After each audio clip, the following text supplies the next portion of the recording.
Mata adalah panglima hati. Segala yang kita kerjakan adalah wujud misteri yang bergejolak dalam hati. Baik, buruk, kejam, pilu, sampai kisah ironis. Semua akan kita kuak di sini, menembus mata batin. Di program ini kami akan mengundang orang-orang yang pernah ataupun masih melakukan tindakan di luar batas kewajaran. Dan malam hari ini, bintang tamu yang sudah di samping saya adalah seorang artis yang juga pernah punya pengalaman mistis. Dilza, selamat malam. Halo, malam Kak Bayu. Kita selalu menghadirkan orang-orang yang punya pengalaman yang berkaitan kayak misalnya pengasihan, pakai susu, pelet, main santet, dan lain-lain. Kamu pernah nggak punya pengalaman hal-hal seperti itu? Pernah. Kayak gimana ceritanya? Jadi itu waktu aku kecil ya, waktu aku kecil, aku pernah dilihatin kayak beberapa bayangan. Aku nggak tahu itu kayak entah hantu, setan atau semacam tuyul gitu. Di rumah? Di rumah, iya. Jadi waktu itu selalu jam 12 malam ke atas, aku selalu terbangun gitu, dan mimpi itu pasti selalu mimpi buruk waktu kecil. Waktu itu aku umur 15 tahun, 16 tahun gitu. Dan aku kayak ngerasa itu ngikutin aku sampai sekarang. Gitu. Bayangan itu masih terus ngikutin? Iya, aku masih sering kadang-kadang ngelihat, cuman udah nggak separah dulu gitu. Mungkin dianya masih kayak ngikutin, cuman ngejaga jarak gitu. Oh, itu datangnya tiap malam? Datangnya setelah aku ngelihat dia gitu, bayangan dia itu selalu di jam 12 malam ke atas. Dan itu di kamar? Dan itu aku nggak tahu dia di kamar, mungkin dia di kamar, cuman aku selalu ngelihat dia itu di bayangan itu di jendela gitu. Jendela kamar aku itu kayak transparan gitu. Jadi kalau tidur kita mati lampu. Aku selalu kebangun, habis itu pasti ada yang gerak-gerak gitu. Aku lihat sih kalau dari bayangan itu dia botak. Dia botak, kecil. Badannya kecil, kayak anak kecil. Dan ya pasti orang udah bisa tebak itu semacam tuyul. Oke, mudah-mudahan sih ya itu tebakannya salah ya. Iya. Mudah-mudahan sih nggak terus-terusan ganggu. Ada yang pernah yang bilang nggak ngasih tahu kalau itu emang bener-bener makhluk halus? Aku pernah cerita gitu ke beberapa teman ya. Cuman katanya mungkin kamu karena kayak abis mimpi buruk, terus jadi kayak jadi iya kebawa gitu mungkin. Kayak kalau kita abis bangun tidur kaget gitu pasti kan kayak antara masih nyawanya masih kekumpul atau enggak gitu, masih kebayang. Dan sih emang itu beneran nggak ada ya. But hopefully everything's going well. Kalau sekarang sih aku udah nggak terlalu terganggu lagi kayak dulu gitu, karena emang. Dan mudah-mudahan malam hari ini kamu baik-baik aja ya. Yes, amin. Dilza, kita akan segera ketemu dengan partisipan kita yang pertama ya. Oke. Berikut ini akan hadir seorang partisipan yang memiliki konflik hidup yang sangat rumit. Dan malam hari ini, Roy Kiyoshi akan langsung memilih partisipan kita di dalam War Room. Malam ini, saya akan memilih 1 dari 10 partisipan yang memiliki masalah dengan teror gaib. Berawal dengan keisengan, lalu berujung malapetaka. Dan saya mencium bau darah, kematian, dan bunuh diri. Silakan partisipan ke belakang semua.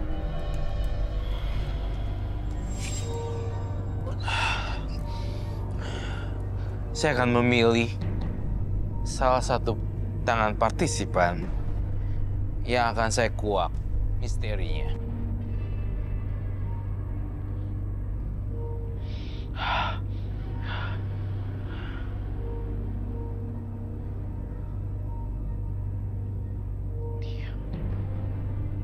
Ini dia.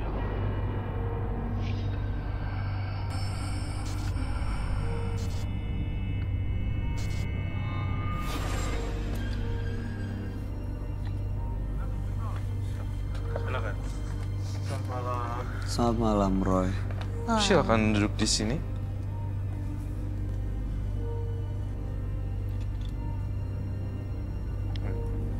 Silakan.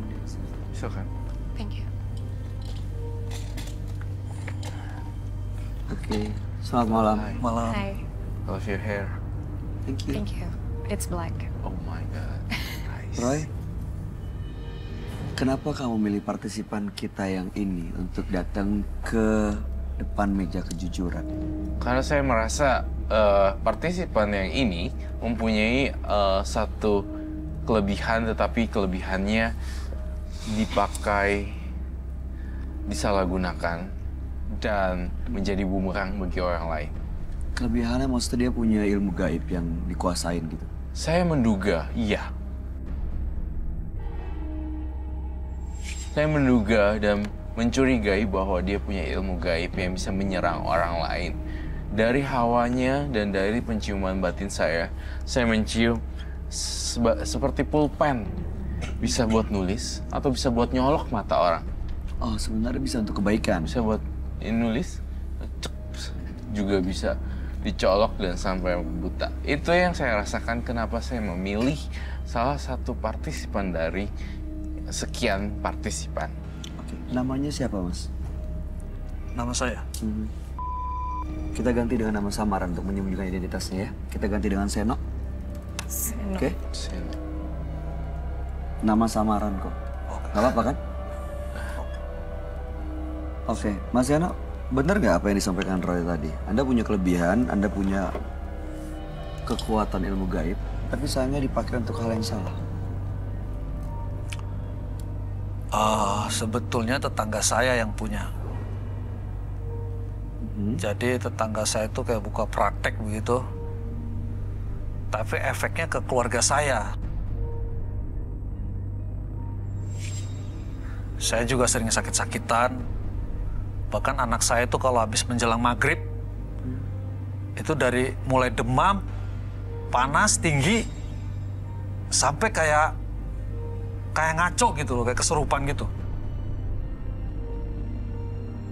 Mas Seno, saya mau nanya, kenapa Anda pikir sakitnya anak Anda itu berkaitan dengan tetangga Anda? Ya dia memang terang-terangan dia buka praktek.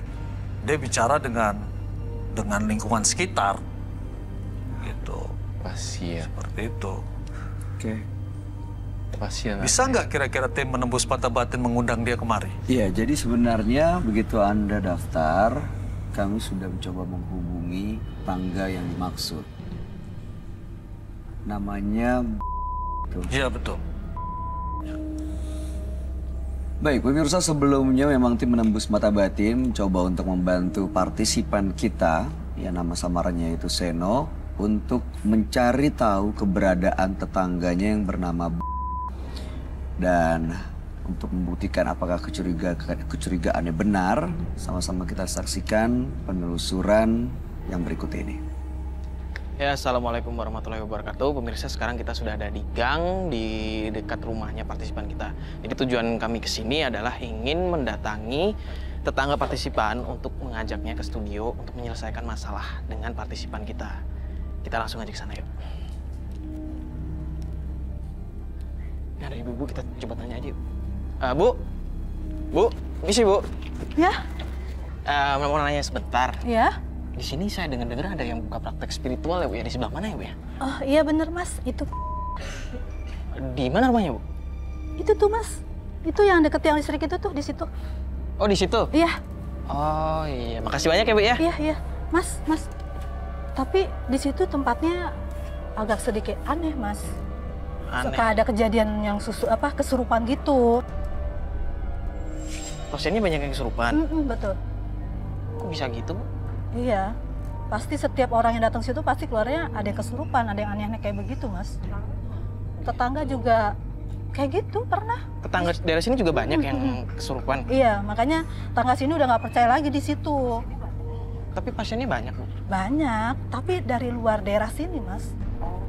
Oh ya udah, makasih banyak ya Bu ya. Iya Mas, Misi, hati-hati Bu. ya Mas ya. Iya iya. Yang listrik ini nih.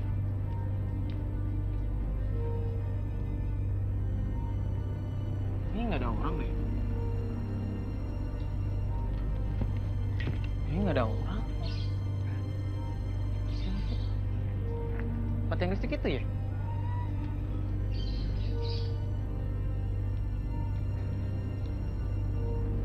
listrik sini tapi nggak ada orang. Iya tuh nggak ada orang tuh.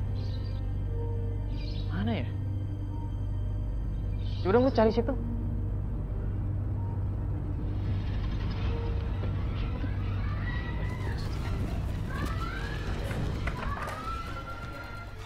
Dengar, ada yang minta tolong.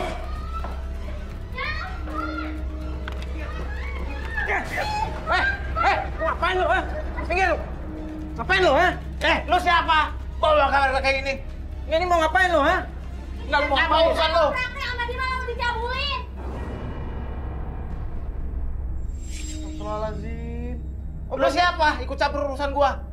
Bentar. Bawa kamera ini siapa ini? Enggak, Mas, tenang dulu. Ini apa-apaan nih bawa kayak gini nih? Enggak, justru saya tanya, Mas, tadi mau ngapain di situ, Urusannya sama lu apa? Mas, tenang dulu deh, ini. Astaga. Mas, ini bener dengan Pak? Iya. Gini, Mas, jadi maksud saya kedatangan sini, bawa kamera kayak begini, itu saya dengar Bapak tuh punya masalah dengan warga di sini. Apaan? Masalah apa? Ini sebagian dari praktek aku.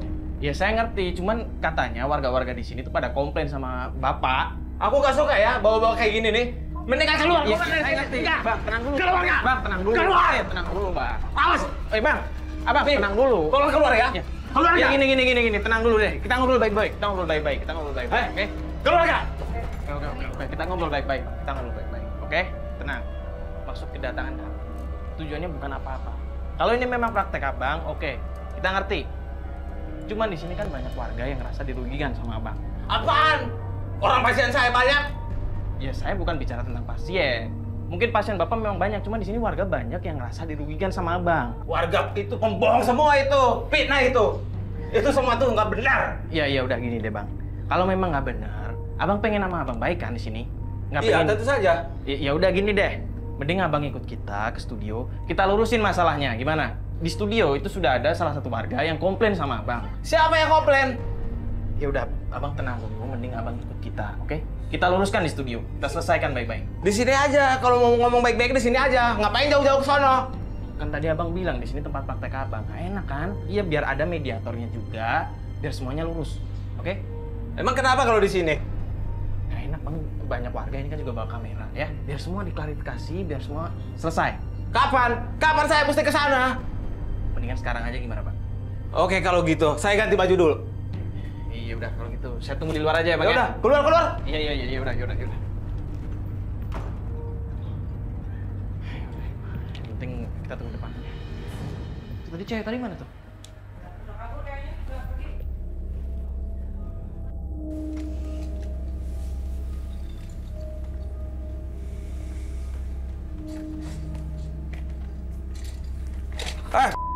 Lu ngapain lu kesini lu? Apa lu? Ini orang ini. Ini benar. Ini tetangga saya. Mas bisa duduk dulu. Ini maskernya di mana? Boleh pakai masker dulu nggak? Tahan dulu. Ini benar ya? Pakai masker dulu deh.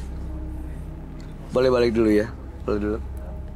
Di sini aja. Bawa masker ke dalam aja sini ya, Om Don. Ini benar namanya. Iya betul. Ini dia yang buka praktek. Emang buka praktek supranatural ya? Lu bikin anak gua kesurupan kan lu? Sebentar. Ini saya nggak mau ada ribut-ribut ya. Tahan dulu emosinya, tenang dulu. Kita ajak bicara baik-baik di sini. Kita harus coba bantu untuk Mas Seno bisa selesai masalahnya. Dipakai dulu maskernya. Silakan dulu Mas. Sabar dulu ya Mas.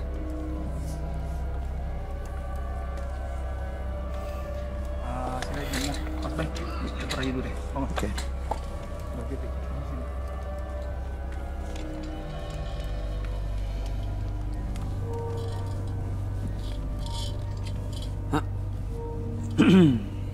Mas Eno, benar tetangga namanya Ya, dan betul. dia buka praktek dukun. Betul. Oke, betul begitu Mas. Betul. Dan namanya kita ganti dengan nama samaran aja kali ya. Ardi.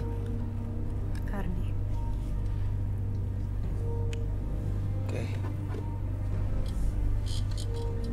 Mas Ardi, tahu kenapa Anda datang ke sini malam ini? Iya tahu. Kenapa? Kedatangan saya ke sini untuk hadir di sini permintaan dari mata batin. Tuh. Jadi sebelumnya Mas Seno ini, kita panggil dengan nama Seno, ya, nama samaran. Dia merasa keluarga terganggu, terutama anaknya. Sakit-sakitan, dan ini karena Anda buka praktek supernatural. Jadi kena efeknya ke tetangga, ke keluarganya Seno. Itu mah akal-akalan dia aja. Nggak pernah ada yang kesurupan apa gimana tuh. Menurut kamu dia jujur? Enggak.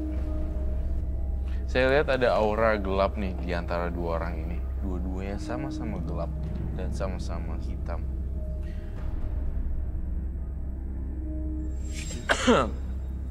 Saya minta tolong sama tim menembus mata batin untuk ini orang ini harus dibersihin. Ini si ini harus dibersihin, ilmunya kotor nih orang nih. Gitu. Bisa nggak penembus mata batin membersihkan dia? Maksud lu apa ngomong kayak gitu ke gua? Udah bikin.